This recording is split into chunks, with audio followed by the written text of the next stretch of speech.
So how old were you when this first inning started? If I ask myself, I now have a few more strands of grey hair. My reflexes are slower. This first innings went on for forever and ever. But two evergreen experts, they don't age. They are timeless.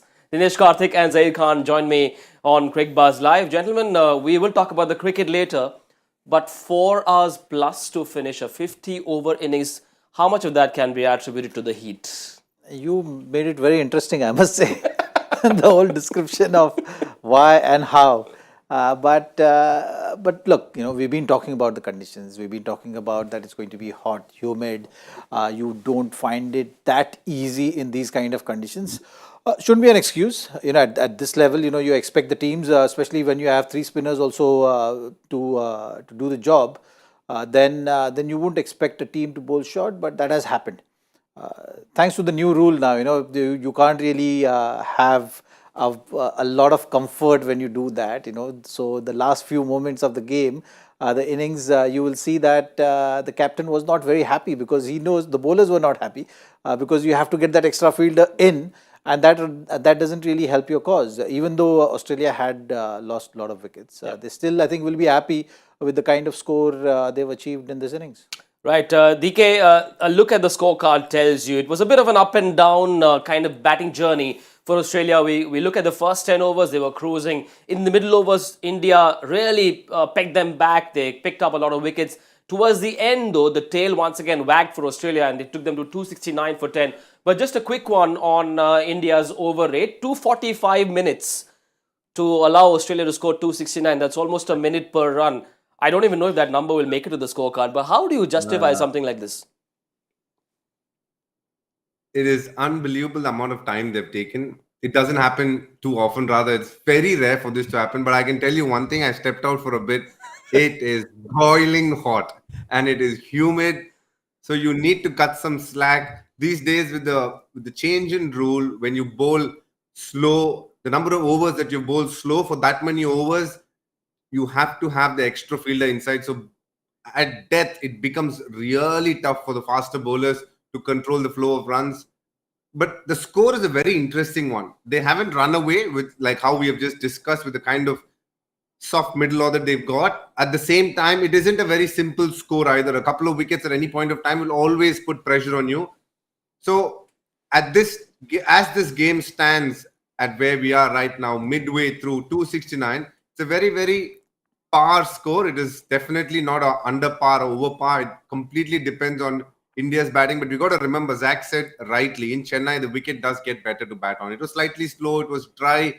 And with the floodlight, being lit after some, right now, with the way the conditions are, you get the feeling that the batters will have a slightly better time batting post the second session, rather in the second session than the first session. Yes, we will talk about the pitch and how much the conditions will change by and by with Zaheer Khan and with Dinesh Karthik. But first, let's go to the first 10 overs. Australia batted with a certain intent. They batted with a certain chutzpah, or they batted with a certain intensity. It looked like they were on course for a massive, massive score today at the 10 over mark.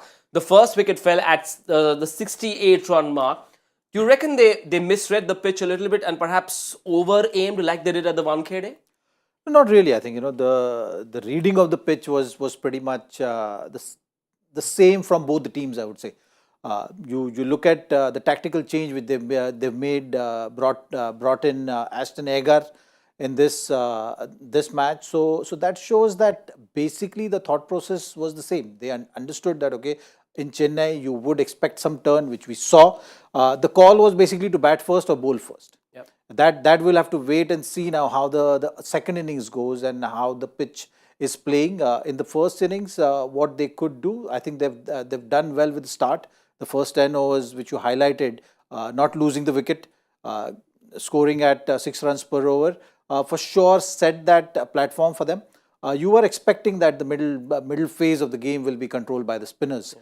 That's where Ravindra Jadeja also came into play. He bowled 10 overs on the trot, didn't give much, even though he didn't take wickets. He kept things tight.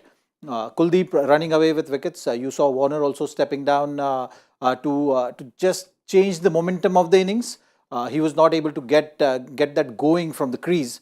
He tried, but it was not that easy for him, especially when Kuldeep was bowling so well with his line and length. So those are the things were expected from this Indian bowling to get those kind of deliveries in, build that kind of pressure. So considering all that, I think at this stage Australia will be happy with this kind of a total. Yeah, you can say maybe the batters getting start, because when you look at that batting card, you will see everyone getting a start and not really making it big. So that's the only disappointing factor from the batters. If someone had just gone on to just make it count, Smith getting out on zero has not helped the cause also, because he's their best player of spin. So him getting out, David Warner batting at number 4 or Smith batting at number 3, that's debatable. Warner, we were expecting that, okay, he might bat in the middle, but maybe 3 would have been ideal number for him. Wasn't the case. Smith losing early. Labuschagne getting set, getting out. Warner getting set, getting out. So these are the key players, when you're looking at that middle order. One guy needed to just stand out and make it count, maybe 60, 70. You would have seen 300 plus as well. These are the things which really matter on these kind of surfaces, when you have to get your eye in, understand the condition, and then get a move on. I think that's the only missing link in Australian batting. Other than that, I think they will be happy with the score. Yes, the middle order muddle really troubling Australia, and perhaps this energy-sapping heat added to their woes as well. But we've got to give credit to Head and Marsh for the kind of start they did.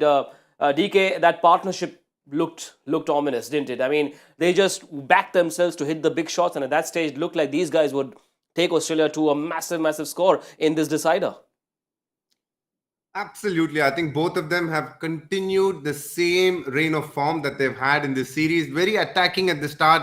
They don't wait for the bad ball. They try and convert balls, which always puts a lot of pressure on the bowlers. Rohit had to immediately bring in Akshar Patel in the 6th over to stem the flow of runs. As soon as he came, the runs were curtailed to a certain point. Siraj's 7th over or 8th over, if I'm right. Yep. Brilliant. The bowler Maiden at that time shows the kind of skill he's got. But both these batters, even after that, took on the bowlers. They're playing big shots. They're not waiting for a bad ball. They're converting certain balls to hit those boundaries, which makes them a very, very formidable pair in the middle. What's important for me is if one of them had carried on to get something substantial, it would have been great. Though you have to say they did their job. What they were sent out to do is play with intent, take the team off to a good score. 68 for no loss is a terrific score to start off. And that's where the middle order pretty much will dictate how this World Cup goes as well. The moment in Asian conditions, the middle order is able to put together 100 by a batter, then the difference between 270 and 320 becomes literally what it is when a batter scores 100 through the middle. That's what you need. One guy to stand up there through the middle. Everybody have gotten a start barring Smith, but none of them have even made a 50. That is the only thing Australia will look at it and go, wow. Consistently we got runs. Why weren't we able to get the big score? Why weren't we able to get 320 or 330? That is the difference. The middle order batter, one of them has to score above 100 and somebody to chip in with a 60, 70 and you're there at 300. It took Hardik Pandya to bowl really well to really pull Australia back. Between the 11th and the 20th over, India gave away only 45 runs and Hardik Pandya got the wickets of Travis Head, Mitchell Marsh and Steve Smith. That phase really set the tone for India's comeback. Well, he was superb. He was superb right from the word go. If you see his length, that's not the usual length which he bowls. He started off with bowling that little foolish and got the reward for that. Getting Smith out was a bonus. That's really set the tone. And you look at Marsh's wicket as well. He was that mainstay at the crease who was doing all the damage, and getting rid of him was very important. Getting 3 wickets in that first spell itself, set that tone for the innings, and that really brought in the spin also in the game for the Indian team. How crucial is Hardik Pandya, DK, for this Indian white ball lineup, especially in one-day cricket? We've often spoken about the kind of balance he lends, but he's got this supreme ability to put his hand up when the team is in a bit of a spot, and he seems to enjoy these challenges. The captain looks at him and he just seems ready for the big moment. He just makes things happen.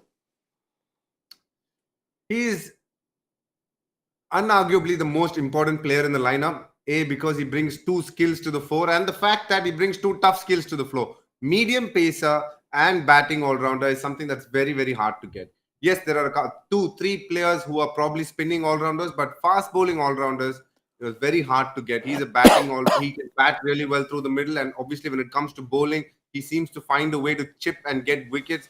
What makes him really hard to play is his natural length, because the way he bowls, you always feel he's going to keep short of length. But the moment he starts bowling fuller, the batsman's weight is on the back foot, looking for the short ball a lot more. Hence, you always tend to be slightly slower than you are. He really well thought out dismissal of Mitchell Marsh.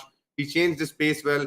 He got Travis Head to play a full shot, dropped in deep square leg, but again got him playing a cut shot. So he's bowling well. He's definitely a very, very important cog in the wheel. He is one of those players that literally make up the outlook of the team. The way the team is constructed, it depends on where Hardik Pandya is. Suddenly you remove Hardik Pandya from the whole team and you feel that, wow, are we going to go a batter more? Or are we going to go a batter less? It becomes a massive question mark.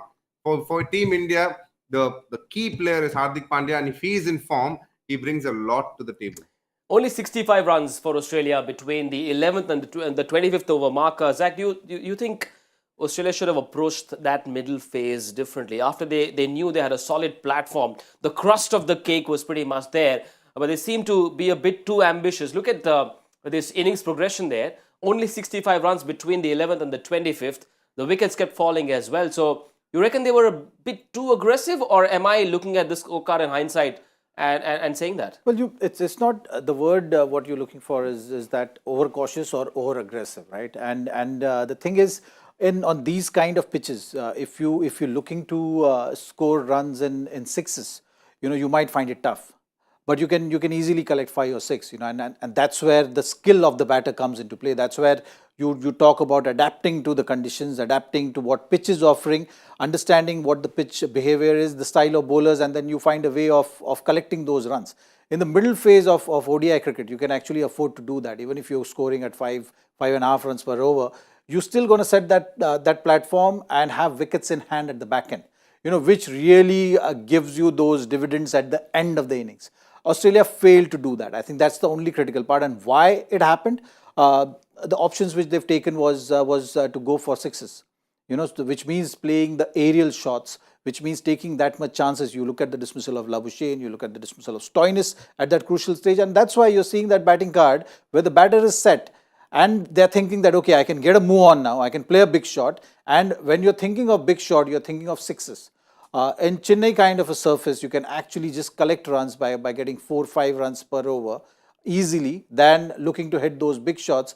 There is always that risk of losing wickets, and that's what happened. And that's why that scorecard is actually telling you a story that batters are getting set but not able to make it count and make it big. And even 160 run innings or 70 run innings from those batters, you're talking about 4-5 guys getting that start, couldn't really happen today. That's why you're seeing that 30-40 runs margin, which is short than what they've scored. Even though the score is good, they're still 30-40 runs short than what they could have achieved from the platform which they're set. Australia 269 and 48 of those came off sixes. So 8 sixes in Australia's innings of 269. But DK, you've got to tell me about your reaction when you saw Warner play that shot. Was it on?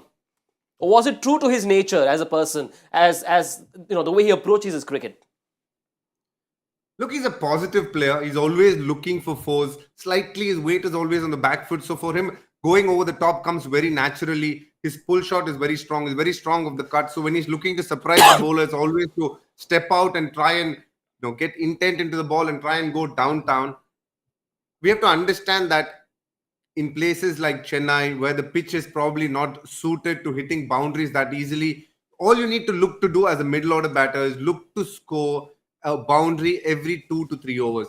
That in turn will give you the opportunity to get 8-9 singles, and there you are between 13 and 15 for every 3 overs. That's how you need to rotate strike. The good players, that's how they plan it. They look to hit one boundary every 2 overs or maybe 3 at times, and in between all of that you rotate. Why Labuschagne found it hard is because he couldn't rotate strike. He was looking for the big shot or he was defending. Whereas with Warner, he was getting the odd boundary, but for him as well, singles were coming, but he wanted to up the tempo. Now, this is where, when you're an opener, it's very different to being a middle order batsman. When you've played 10 overs of power play and when you come back and bat the middle overs, you bat with a different mindset. You're already set. You want to dominate the spinners. Whereas if you come in the middle, you start playing a spinner. It's a very, very, very different ball game. That's why a lot of the times people have struggled in ODI cricket, because rotating singles is an art in itself, and that is something that you learn not on the go. It's something that is imbibed in you. It is a very hard skill to learn, and if you play in slightly tougher pitches like in Chennai or various places which is slow, it is even tougher. And you could see that in the Australian middle order. Boundaries come to them naturally, but rotating strike isn't something that is that easy in Indian conditions. Yes, Kuldeep was expected to be India's trump card in the middle overs. He came into bowl in the 19th over, and that contest between Kuldeep Yadav and Warner was a treat to watch, because straight away he beat David Warner, perhaps sowed the seeds of doubt as well. And when Kuldeep Yadav's bowling like that, when that ball is coming out like that, the world seems like a beautiful place, isn't it? He was getting good drift as well, not just the turn. I think the drift factor is also a very, very important for spinner. He was able to do that. He persisted with that leg stump line for Warner. Warner is not a big sweeper of the ball, so that really played in his advantage and resulted in Warner using his feet to take him on. So that was a good contest there. On the whole, Kuldeep has had a terrific day today. He just couldn't do anything wrong. The variations was on display through and through his bowling spell, and taking those 3 wickets is a perfect outing. DK, he was varying his pace beautifully as well. On broadcast, I saw this graphic which compared his speeds. I saw 80 as the slowest and 90 to 93 as the fastest.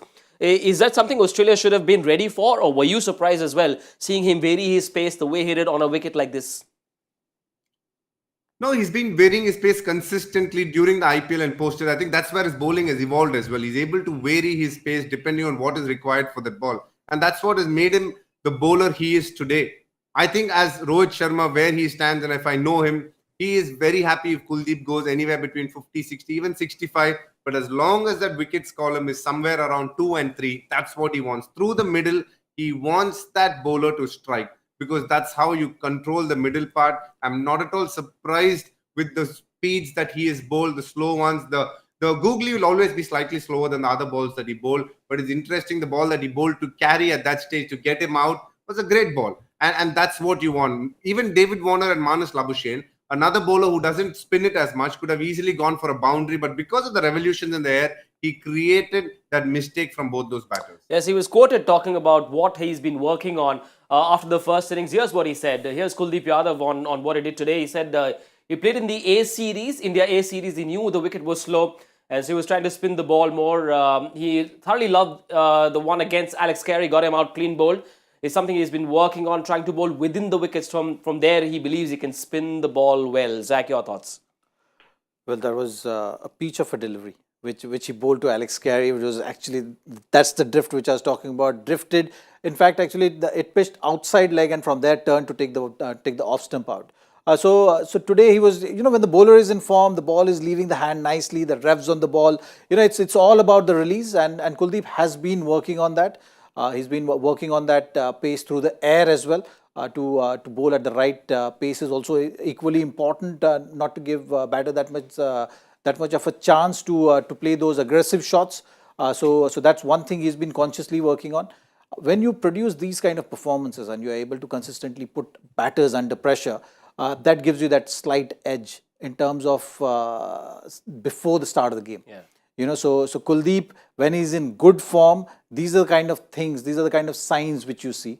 So it's a great sign for him as well, because when he'll be playing in this kind of form, batters playing against him, they're actually already on the defensive mindset, which can play in his favor.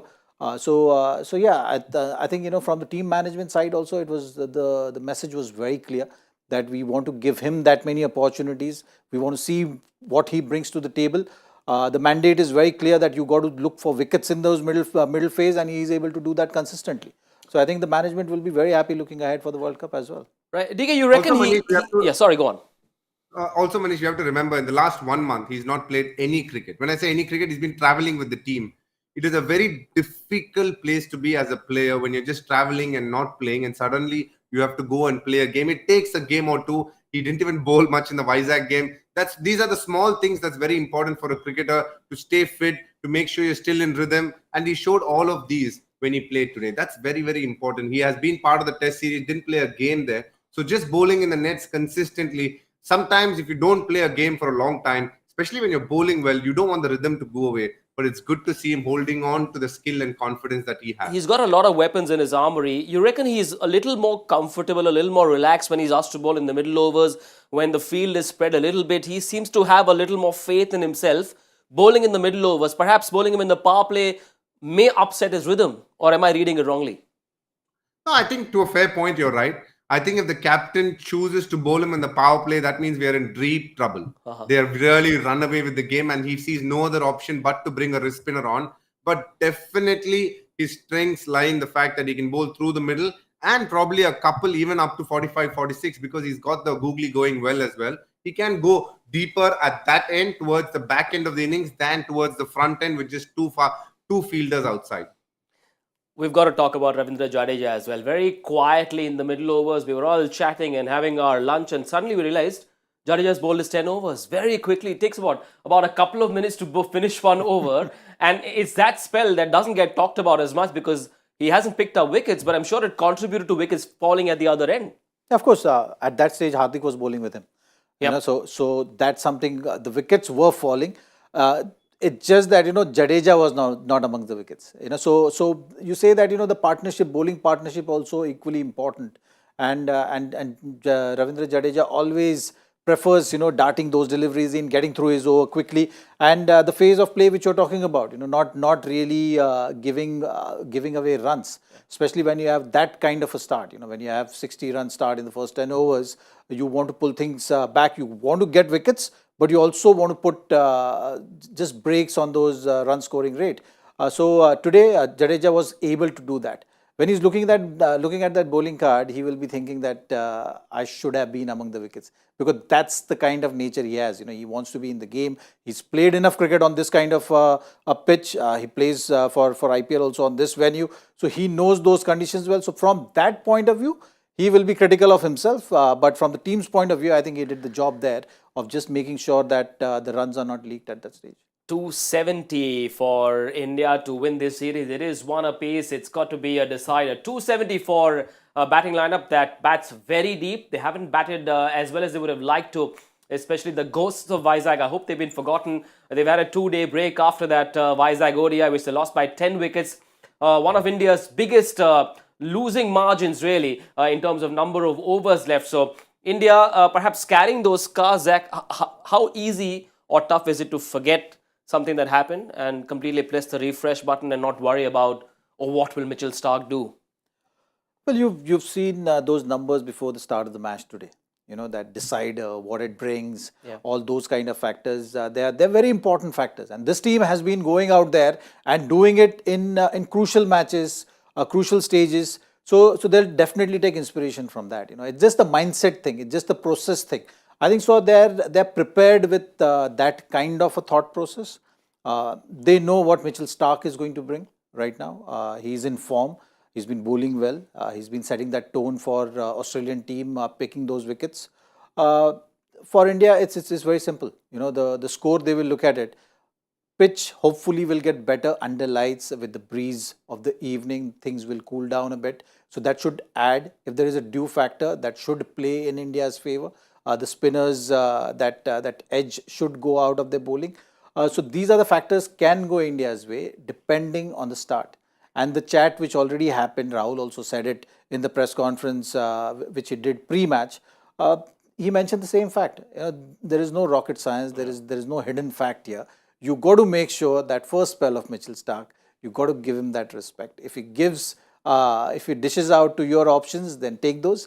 But what is important is to make sure that those first 10 or 12 overs, no matter how much you are chasing, you have to make sure that wicket column is going to be the most important column, not the runs.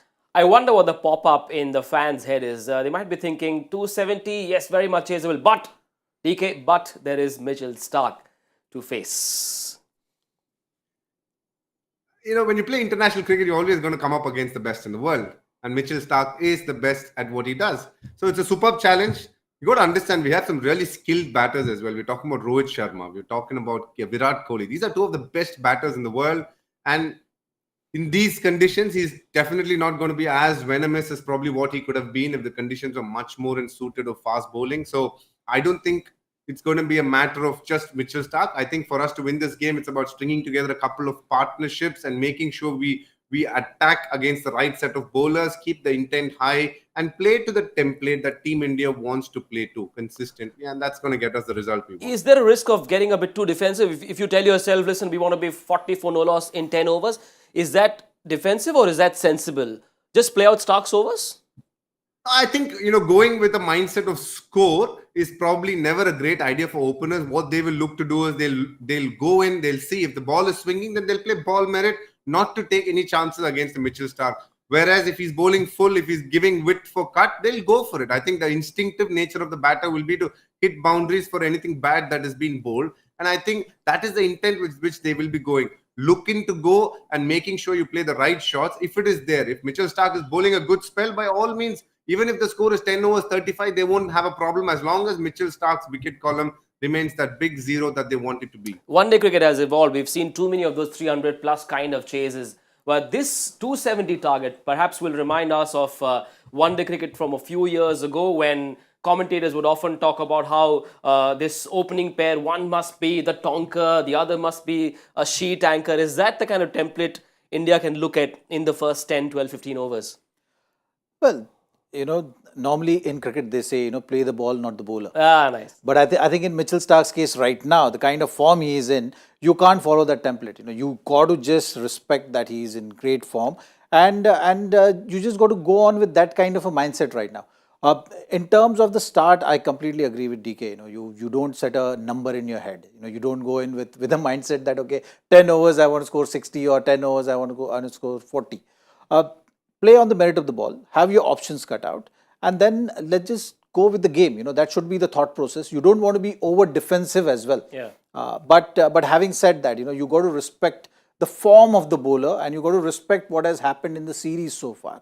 So even though the conditions sometimes know that, okay, there might not be that much of a swing, or that it's very hot and humid in Chennai, so Stark might struggle in these kind of conditions. These are all just talk. So you just got to go there and you just got to respond to what is being dished at you with a bit of a defensive mindset. I think if you go in with a bit of a defensive mindset right now against Stark, it's not going to be a bad thing. Yes, so much of life, so much of sport rather, is about keeping the ego in check and not allowing the ego to dominate one's actions on the field. India chasing 270. Rohit Sharma and Shubman Gill will be out to bat in just a bit from now. We've got just enough time to take a viewer question that's come in on hashtag Ask Cricbuzz Live. Another Bengali fan. I love these Bengalis. Ritankar Banerjee is talking about how Team India is suffering against a left-arm pacer because of having a string of right-handers up top. Will having a left-right pair solve the issue as the bowlers won't get to settle to a particular line in length? He's sending this question with hashtag Ask Cricbuzz Live. Even if India were to DK, who is the left-hander that can go in the top 5? Ravindra Jadeja. I think he's played fast bowling really well, and he can bat at number 4 after Virat Kohli. I think that is something that will definitely be at the back of his mind for Rahul Dravid. Because over a period of time, he's shown he can bat in English conditions against swing bowling. Just getting that left-hander at that point of time will ease the batting order in terms of Surya coming at 5, KL at 6, and Hardik at 7. So it is an option. I think it will be something that India will be open to using if there are a couple of quick wickets, and I think that is not a bad ploy at all. Aksar might put his hand up and go and speak to Rahul Dravid or Rohit Sharma. I'm ready. He's always been ready. Well, I have a different opinion on this, and I've been very vocal about it. Ravindra Jadeja as a floater is a good option when you look at that whole batting lineup in full of right-handers. But it has to be an aggressive move rather than a defensive move. Yeah. I think right now sending Jadeja ahead of Surya and all these guys is going to be a defensive move or something which is not going to help Surya's mindset also, or then you're disrupting KL's mindset also, who is being now settled in that number 5 position. Yes, but if you want to up the ante, spinners are bowling and you want Jadeja to go on and get a move on there at that stage, so it's still understandable. So just the mindset and the thought process, you have to see that you're landing on the aggressive side of things positive side of things rather than the defensive negative kind of a mindset. So I would not want to do anything different for this match, except for the fact that I said you can be little defensive to Mitchell Stark, which is you're respecting the form, you're keeping your ego aside. Yes, you can play shots, but for this particular match, since it's a decider, as a tactical option, you can just approach with caution.